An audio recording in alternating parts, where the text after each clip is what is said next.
आणि त्यांचा आग्रह होता की आपण बीजेपीकडे जाऊ, अमुक करू तमुक करू. त्याला ते काय बोलत होते. ह्या एकट्या भास्कर जाधवनी सांगितलं, उद्धव साहेब तुम्ही पक्षाचे पक्षप्रमुख आहात, तुम्ही आमचे नेते आहात, तुम्ही राज्याचे मुख्यमंत्री आहात, तुम्ही काय निर्णय घ्यायचा सांगणार मी कोण? बरोबर आहे का? निर्णय तुम्ही घ्यायचा, तुम्हाला काय वाटतं तो निर्णय घ्या. पण मला असं वाटतं की तुमचा निर्णय घेण्यापूर्वी मला माझी भूमिका स्पष्ट करणं आवश्यक आहे. म्हणून मला आता माझी भूमिका स्पष्ट केली पाहिजे. ते मी करतो. म्हटलंय माझं तुम्हाला वाटेल तो सांगतो तुम्हाला. आता ती भूमिका स्पष्ट करतो.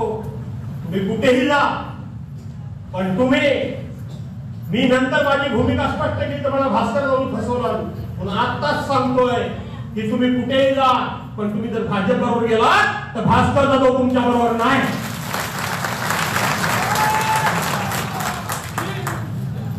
का हा भास्कर जाधव तुमच्या बरोबर नाही हे सगळ्यांच्या बैठकीमध्ये पक्षप्रमुखांना सांगणारा हा तुमचा भास्कर जाधव आहे. तिथे सांगितलं ते सांगतात ना, उद्धव साहेब ह्याच्याबरोबर गेले, काँग्रेस बरोबर गेले, म्हणून आम्ही पक्ष सोडला. 2.5 वर्ष मंत्रीपद भोगताना लाजा नाही वाटली. तेव्हा सांगितलं धाडस का नाही दाखवलं की तुम्ही भाजप बरोबर आपल्या काँग्रेस राष्ट्रवादी बरोबर सरकार करणार असाल तर आम्ही तुमच्या मंत्रिमंडळात येणार नाही. ते धाडस तुमच्या भास्कर जाधवनी दाखवलं. आता उल्लेख मी कधी केला नाही, पण मी उद्धव साहेबांना सांगितलं मी तुमच्या बरोबर नाही.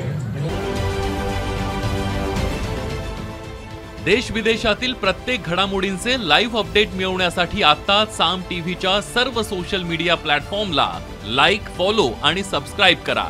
तसंच सर्व नोटिफिकेशनसाठी बेल आयकॉन प्रेस करायला विसरू नका.